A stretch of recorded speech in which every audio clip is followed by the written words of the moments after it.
Trust in Him while life shall last. Trusting Him till earth we pass, till within the jasper wall. Trusting Jesus, that is all. Amen. Praise the Lord. Trusting Jesus, that is all.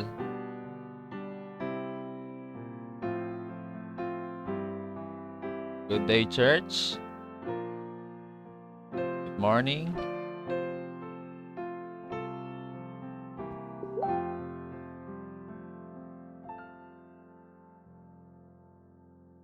So yesterday, hindi tayo nakapag-daily devotion.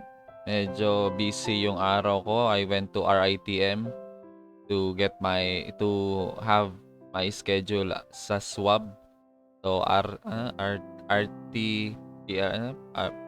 PRTC, something about swab test. Okay? So nagpa-swab ako. So 2 to 3 days yung result.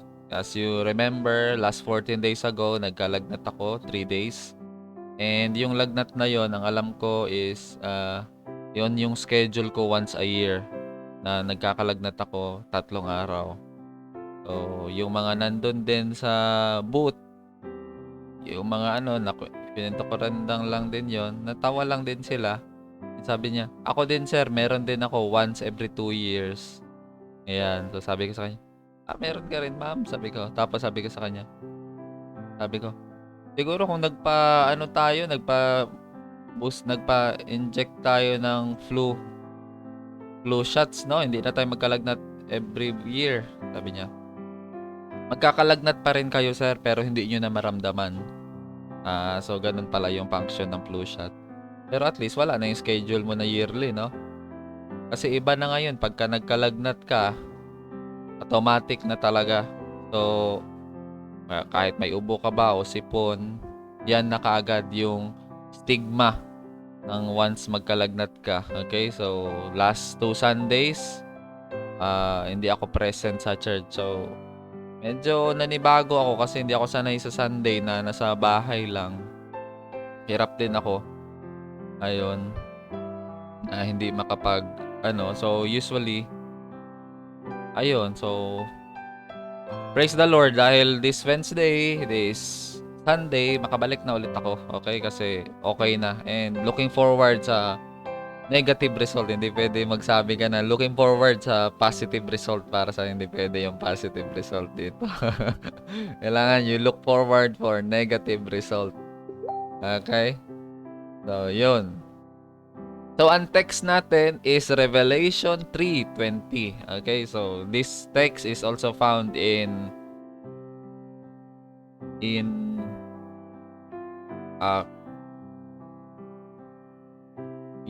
yung 4SL, for spiritual laws. Okay? So, isa to sa invitational text to invite Jesus. Although, iba yung context nito, pero we'll just focus here.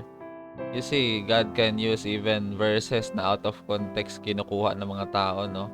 Kaya ito, madalas to gamitin. Okay, pero ang bigger context niya, type natin, Revelation 3.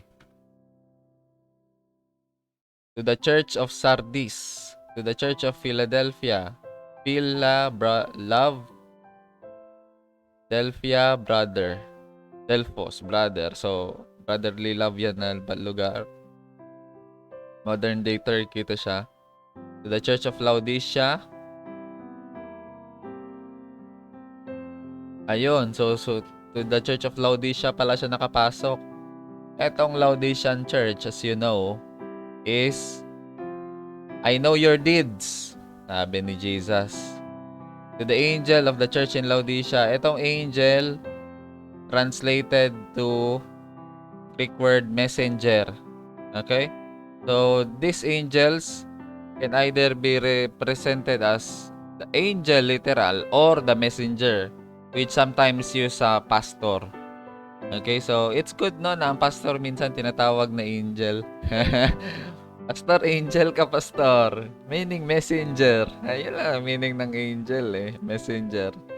So, At least hindi ka tawaging devil, di ba? Mahirap yun, pastor ka tawagin kang devil. Okay, so these are the words of the Amen. The I agree. The faithful and true witness, the ruler of God's creation. I know your deeds, that you are neither cold nor hot. Ito na. Galit na galit. I wish you were either one or the other. Sabi ni Jesus, kilala ko kayo. Okay, this is unique message to every churches ha. So 7 churches ang pinadala ni Jesus ng letter. Pero ito sa Laodicea. Laodicea is kilala as the lukewarm church. Ngayong umaga, every morning, pag nagkape ka, you need a hot water, no? Hindi ka pwede ka magkape, cold water, may ice cold coffee, pwede rin hot water. Pero gusto mo ba magkape na lukewarm yung tubig? Yung mga young people, meron tayong coffee dito. Kada dadating ang young people, merong black coffee, may coffee mate, may sugar. So, meron lang yan dyan palagi sa kitchen. At pag excited sila lahat, sabay-sabay sila magtimpla. Yung water dispenser, naubusan ng malamig yun, ng mainit. So, minsan yung iba, pagka nabigla, nailaw pa yung red, tapos nilagyan ng tubig, ayun, naglutangan yung kape nila. Kasi, it's neither hot nor cold, just water. And, sabi din dito, I know your deeds, that you are neither cold nor hot. Ito yung pinaka-danger, no? Sa isang tao. Kumbaga, hindi ka na mainit sa ginagawa mo, hindi ka rin malamig na ayaw mo na. Andun ka lang, pero wala ka nang ginagawa. Kung sa business pa, ang tawag dito, plateau. Nagpa-plateau ka na. Kumbaga, hindi ka na umaakyat, hindi ka na rin bumababa. Yung business mo, hindi na umaakyat, hindi na rin bumababa. Kumbaga, maintenance na lang yung business mo. And lahat ng kakompetensya mo, nag-i-improve, ikaw na lang hindi. So, anong mangyayari sa'yo? Isa lang ang direksyon ng nagpa-plateau pababa. So, dito si Jesus, nagalit din siya. I know your deed. You are neither cold nor hot. I wish you were either one or the other.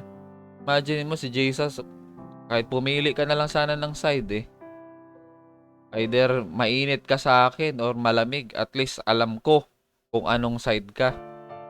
Kasi yung lukewarm, so because you are lukewarm, neither hot nor cold, I am about to spit you out of my mouth. Idudura na kita. You see, yung pagdudura is a figure of speech yan. Diba? You spit on the person's face. Yun ang ibig sabihin nun. Yung taong yun, binabastos mo. Okay, so ayaw mo na sa taong yun. And dito, ayaw din ni Jesus yung hindi ka hot, hindi ka cold.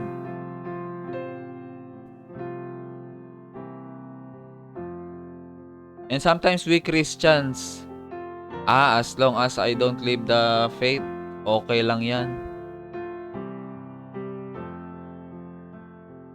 And so you end up as lukewarm. You don't give your best for Jesus, and you don't also give your worst for Jesus. You're just there. And sometimes you're not. Okay? So because you are lukewarm, you are neither hot nor cold, I am about to spit you out. And sometimes yung pagiging hot din natin, minsan nakakasama din yung sobrang passionate, no? Kasi mga bagay na hindi dapat natin gawin, nagagawa natin. Kumbaga sobrang passionate natin. Hindi tayo makapag-antay sa kalooban ni Lord. Naalala nyo yung sina Moses sa wilderness? After nila makalabas sa Egypt? Whenever the cloud moves, the pillar of cloud moves, the pillar of fire moves, so they move. Yun yung gusto ni God. Si Moses wala ng passion, pero hindi ibig sabihin wala na siyang willingness to obey. Pagka inutusan siya ni Lord, obey siya. Okay, being passionless doesn't mean you will not obey the Lord. You are still going to obey the Lord, pero you will not go ahead of Him. Okay, kung ito palang pinapagawa ni Lord, ito lang gagawin. Kumbaga, kung merong sa chess, merong 10 moves, first 10 moves, yung pang 10th move mo, hindi mo pwede gawin yun sa first move. First move lang muna gawin mo. Kasi sometimes we jump, we are excited na yung mga bagay na hindi pa dapat gawin, ginagawa na natin. And so we get discouraged, we get disappointed, we feel sad, we feel disheartened, we feel discouraged. Okay? So ang key, hear and obey. When Moses saw the cloud move, he called his people, let's move out. Okay? When the cloud stop, okay, dito na yung next stop natin. Stop lahat. Ganun lang. Nauuna yung clouds. Hindi yung mauuna ka sa clouds, iiwan mo yung clouds. Yung guidance ni Lord. Okay? So that is being hot. Hindi yung atat, no? Yung atat tayo masyado sa pag-serve kay Lord na 1 year lang, burnout na kagad. Kasi sobrang passionate mo, sobrang excited mo, tapos yung kasama mo sa ministry, lahat ayaw mag-participate, hindi ka tutulungan, hindi ka sasama. Siyempre, first year mo pa lang eh. Malamang, kasi nagkakakilanlan pa lang kayo, getting to know stage pa lang. Okay? So, yun yung picture niya. So, kung ano yung pang first stage ka lang din muna yung galawan. Okay? So, you are neither hot nor cold. You say, I am rich, I have acquired wealth, and do not need a thing. Sinasabihan mo pa sarili mo, mayaman ako, na meron na akong kayamanan, na-acquire ko na to lahat. I don't need a thing. Ano sabi ni Jesus? You do not realize that you are wretched.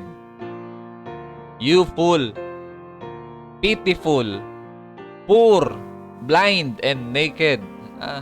Itong church na to, yumaman, no? Tapos biglang naging lukewarm. Okay? Mahirap pala pagka hindi tayo ready na kada scale up. Minsan ang iniisip natin, ang church namin, pag lumaki lang talaga ang pera ng church namin, masusolve na namin lahat ng problema sa church. Pera lang naman talaga problema ng church kaya hindi kami makakilos dahil walang budget. I tell you, hindi pera ang solusyon. Kasi pag once binigyan ka ng pera ni Lord at ang mga leaders ng church hindi ready, ito ang ending.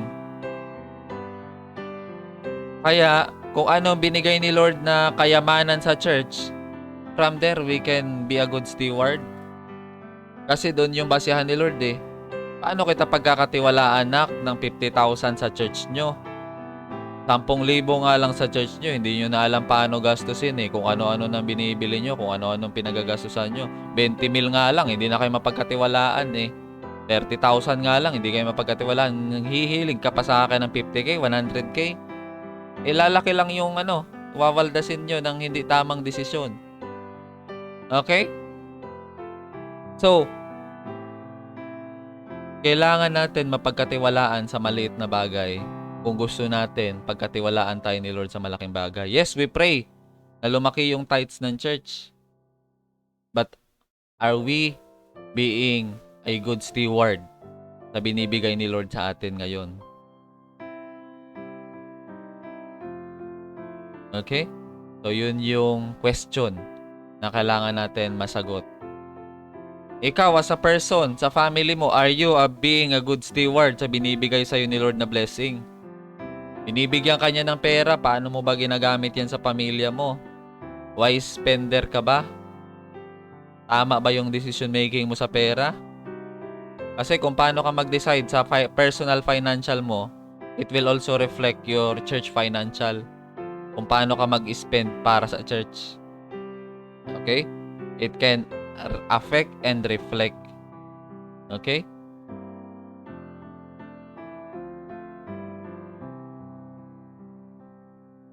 So, galit na galit si Jesus, no?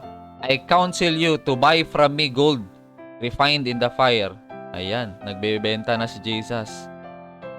Buy and sell, no?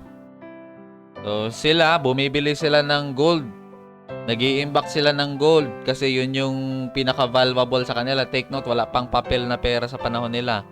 Silver, gold, and copper. Gold is the highest form of money and pinaka-stable talaga na pera sa panahon nila for exchange. Tapos na sila sa barter stage. Na barter-barter. Yung manok mo, ibabarter ng gulay. Wala nang ganon. Pera na. Yung currency at saka lahat ng bagay may value na. Para nakabase na doon. So, sabi ni Jesus, yes, you have your gold. You are rich. But I tell you, I counsel you to buy from me gold refined in the fire. Grabe, no? Parang kinukot ni Jesus na may mercury ako na nagre-refine sa fire. So, you can become rich and white clothes to wear. O, nagbebenta din si Jesus ng damit. Righteousness yan. Sabi ni Paul, di ba? Breastplate of righteousness. Yan, sa damit na righteousness. So, you can cover your shameful nakedness para matakpan mo naman yung kahihiyan ng kahubaran mo. And salve to put on your eyes so you can see. Anong tatlong binibenta ni Jesus? Una, gold, refined in the fire. From 1 Corinthians, it says, our works will be refined by fire. Our works will be tested by fire. If our work persevere sa fire na yon, then we will get a reward. If our works is like a straw na masunog pagka-test sa fire, then all our works, hindi pala para kay Lord yon. Para pala sa sarili. Para pala yon sa extension ng insecurities natin. Na because we don't love ourselves, we make an extension of ourselves and nilalabas natin sa church, sa ministry. In there, we feel good about ourselves. So in a way, we are not serving the Lord. We are serving ourselves to feel good about ourselves. Okay? So, pag gano'n, nasunog yung work natin, ano mangyayari? Oh, ito yon, fire, gold. So, gusto ni Lord na hindi nasusunog na good deeds, no? Yung motive natin will ruin yung desire natin sa pag-serve kay Lord. Kaya, always check your motive in serving the Lord. Okay? So, fire, good deeds, tapos clothes, righteousness, and then shameful nakedness to cover your shameful nakedness, and then salves. Salve. Eye mo po to, eye mo. Yung nilalagay sa mata para makakita ng malinaw. To put on your eyes so you can see. So, itong salve na to, hindi lang to basta eye mo, para tong gamot sa mata. So, all kinds of, para makatanggal ng cataract na, maka-okay na yung paningin. Bumalik. Okay? So, minention niya tong tatlo. Kasi hindi na natin nakikita yung tama sa mali. Okay? Hindi na natin nakikita na akala natin we are rich. But ang tingin pala ni Lord sa atin, we are pitiful, poor, blind, and naked. So, kailangan natin yung salve. And that is the Word of God. A reflection of our life. Kailangan natin manalamin palagi sa salita ng Panginoon. Okay? So, those whom I love, I rebuke and discipline. So, be earnest and repent. Ang galing, no? Kumambyo si Jesus dito. Galit na galit siya. Gigil na gigil siya sa Laodicean Church. Gusto niya nang paghahampasin sa mukha siguro, no? Galit na galit talaga. Gigil na gigil talaga. Walang preno-preno to eh. Pero sa 19, biglang kumambyo si Jesus eh. Pero ito, tandaan nyo, mga anak. Ito, tandaan nyo, mga kapatid. Yung mahal ko, nire-rebuke ko at dinidisiplina ko. Those whom I love, I rebuke and discipline. Pasalamat kayo pag nirebuke ko kayo. Pasalamat kayo pag dinisiplina ko kayo. Bakit? Ibig sabihin, I care. Okay? Ibig sabihin, I care. Kasi I want you to be better. Sa bahay ko sa Masville, nung nakatira pa ako sa Parañaque. So, nirent namin yung tatlong palapag, no? First floor, second floor, third floor. So, sa first floor, doon kami nakatira. Tapos, andun yung water refilling namin. Second floor, Airbnb. Third floor, mayroong dalawang pinto. Yung isa, Airbnb. Tapos, yung isa, mayroong kaming pinatira doon. Yung in-laws namin. Tapos, Yung in-laws namin, merong kasama sa bahay. Anak, at saka parang girlfriend, ganun, no? So, isang araw, nagkaroon ng problema sa building. And ang cause is yung babae. Parang nagkagulo-gulo. So, pinatawag ko sila. Pinamiting ko. Kasi, ang laki ng gulo nang nangyari eh. Tapos, ang conclusion namin is didisiplinahin ko siya para magkaroon ng order. So, nagulat silang lahat. Sabi ng lahat, hindi ka naman Diyos, pastor, para disiplinahin mo ko. Yun din lahat ng sabi ng iba. So, pati yung wife ko, gusto na nilang kumampi sa kanila. So, parang magkagulo na. Okay na kami okay na. So, no problem na. I'm just saying this for example about discipline, no? So, ang nangyari, ayaw nila makinig. Pinapili ko ng 3 option eh. Okay, ito yung mga potential discipline mo. So, ito, una, pwede mo itong piliin. Pangalawa, ito. Or 3 ito. So, you choose anong discipline yung gusto mo. Hindi nila maintindihan. Kasi nga, ang disiplina para sa kanila, something personal. At ang tingin nila, pag dinisiplina ka, si God lang ang pwede magdisiplina. Tao lang naman daw ako. Bakit daw ako mag-execute ng ganun? Of course, kami nagbabayad sa building. Kailangan magkaroon ng order doon. And kailangan may set of rules doon kasi ayaw ko nang magulo ang buhay. Okay? So, yun yung picture doon. So, inimpose ko yun. Ayaw nila. Di sabi ko kay Lodi, sige lang, hayaan mo lang. Okay na yan. Kung ayaw talaga nila mag-comply. Alam nyo anong nangyari next? Wala na kami ngayon doon. Sila na lang doon. Yung ginawa ng babaeng yun, inulit na naman niya ngayon. So, ngayon, yung wife ko, binalikan silang lahat. Kasi nung time na si pastor gustong disiplinahin yan para maging okay yung pamilya natin, lahat kayo nagalit kay pastor. Sinabihan niya yung mga pamilya, si pastor marunong yan eh. Mas nakakaalam yan eh. Hindi niyo pinagkatiwalaan yung decision niya. Ngayon, kayo naman ang ginanon niya. Okay? So ayun, nagkagulo ulit sila doon. So sabi ko, yan yung mangyayari pag hindi ka magpadisiplina. Hindi magbabago ugali mo. Kaya hindi ako takot sa disiplina. I accept it and I cherish it kasi it's one way for me to grow. Kaya nung time na nadisiplinahin ako ng district, no problem. I will face my consequence because I don't want to be hindi mag-grow. Ayoko ng ganun. So I love rebuke. I love discipline. Kasi sabi sa Proverbs, foolish ang taong ayaw ng rebuke. Ayoko naman matawag na bobo, no? Bobo yung ibig sabihin nun eh. Bobo daw yung tao nang ayaw ng rebuke. Okay? Partida, may takot pa ako nun sa sa figure of authority figure. Kasi nga ako, meron akong problema sa authority figure dahil wala akong tatay, 'di ba? So, fatherless ka habang lumalaki. So, may takot ka sa authority figure. Pero nung na-process ko na yun, hindi na ako takot sa authority. Like, sa mga senior pastor ko, no problem sa akin yan. Kung disiplinahin ako, okay lang. Okay? So, sometimes, mahalo natin yung issues natin sa discipline. Akala natin, pinipersonal tayo. Akala natin, pinag-iinitan tayo. No, it's nothing like that. It is for your own good. You will be better. And you can live that kind of life. Okay? So sabi ni Jesus, so be earnest and repent. Yun lang naman yung gusto ni Lord. Dinisiplin na kita para mag-repent ka. Hindi naman para pahirapan buhay mo. Kaya ka nahihirapan kasi gusto ko mag-repent ka. Pag ayaw mo mag-repent, sige. Imbis na 1 week ka lang mag-stay sa ganyan na buhay. Gusto mo pala ng 1 year ha. Sige nak, I can wait. Sabi niya kagad, here I am. I stand at the door and knock.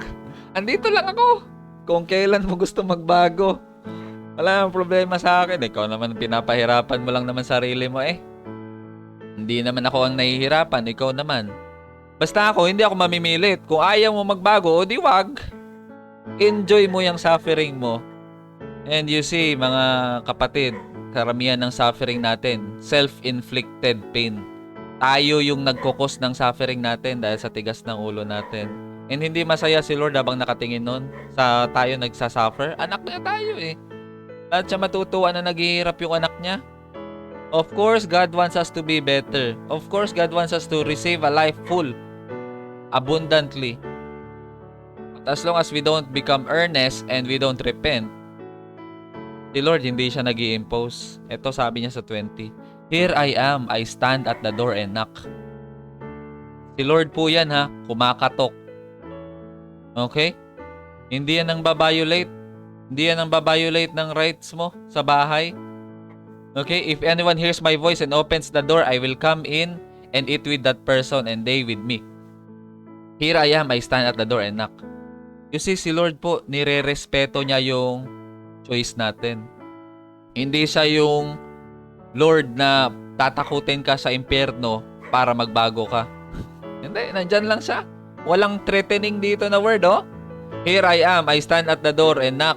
If you don't open the door, I will throw you to the lake of fire. Walang ganon. If anyone hears my voice, kung buhay pa konsensya mo at maririnig mo ko, papasukin mo ko. Huwag mong tuluyang patayin yung konsensya mo. Opens the door, I will come in and eat with that person. Eating in Jewish culture is a fellowship. So gusto niya makipagkilala sa'yo. Okay? Ang tingin kasi natin kay God minsan, and sometimes ang pastor, ang dating natin mga pastor, hindi tayo nagnanak, bukas ka agad ng pinto. We violate yung mga yung mga protocols, no? Even at late at night, we call. Alam mo yon, yung parang boss tayo, tawag lang tayo bigla, wala man lang text, wala man lang paalam. Hello po, tatawag po ako. Walang ganon. Sa secular nga, kailangan magpaalam muna bago tumawag eh. And sometimes when I call, lalo sa kay Sis Irene, sa secretary ng church, para mag-communicate about ministry, pagka tumawag ako diretso, hindi ako makapag-text, ang pinakauna kong binubungad, is this a good time or a bad time para kausapin ka? Sabi niya, good time po, pastor. Okay, sige, let's talk. Pagka bad time po, pastor, nasa biyahe, okay, no problem. O, ganon. So, si Jesus po is, He respects our privacy. He respects our yung progress natin. Kung mabagal tayo mag-grow, okay lang. Mag-antay lang si Lord sa atin. Okay? Hindi si Lord kagaya sa FBI, no? Parang ganito, oh. Tingnan mo to. So, hindi po ganyan si Lord, ha? Naninira ng bahay, nagwawasak. Hindi po ganyan si Lord na nambabiolate, nawawasakin yung bahay mo, na parang pagmamayari niya yung bahay mo. Ang gugulo pa ng birthday party, no? Hindi po FBI si Lord, okay? FBI, open up. Hindi po ganyan si Lord, namimilit. Wawasakin yung pinto mo. Hindi. He is just constantly knocking sa heart natin. Hindi siya magpipilit. What is good for that person kung magbabago siya dahil pinilit mo siya? Kumbaga sa pagmamahalan, no? Hindi mo pwede ipilit yung sarili mo sa taong ayaw sa'yo. Siya gusto na makipaghiwalay, ikaw, pinipilit mo sarili mo sa kanya. You see, it takes two for love na magmahalan. It takes two to tango sa pagmamahalan. Hindi pwede isang tao lang yung nagmamahal. Kasi mamartirin ka nun. Mamartirin ka ng taong hindi ka mahal. Harap-harapan kang babastusin. Harap-harapan mangbababae sa'yo. Kasi hindi ka mahal. And ganun din si Jesus. Ayaw niya nung ganun na pinilit tayo ni Jesus na mahalin siya. Hindi siya namimilit. Hindi si Jesus ganun ka no? Relax lang. Antay lang siya. Basta yung consequence mo, yung discipline mo, yung rebuke mo, kung hindi mo i-accept yan, dyan ka lang muna. Basta ako, andito lang. Pagka ready ka na mag-repent, ready ka na bumalik, no problem. I am always here. Okay? So, yan po yung devotional natin ngayon. Medyo solid, no? At kasi chinek natin yung context niya. Context na Revelation 3:20 na madalas i-quote. At least ngayon, alam na natin yung kwento. Okay, to the one Who is victorious, I will give the right. Oh, ito ang point dito, to the one who is victorious. Yung napagtagumpayan lahat ng pagsubok. Yung dinisiplina, nakabangon. And dito, to the one who is, who is perfect, hindi talaga nagkamali, hindi nagka-problema, hindi nadapa. Hindi. Para to sa nadapa pero bumangon muli.